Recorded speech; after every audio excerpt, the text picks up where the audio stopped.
ነገስታት ኃያላን አለቆች አብረን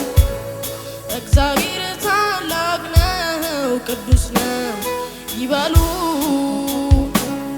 እኛም በአቅማችን ስራህን አይተናል ግሩም ነህ ድንቅ ነህ ተመስገን ብለናል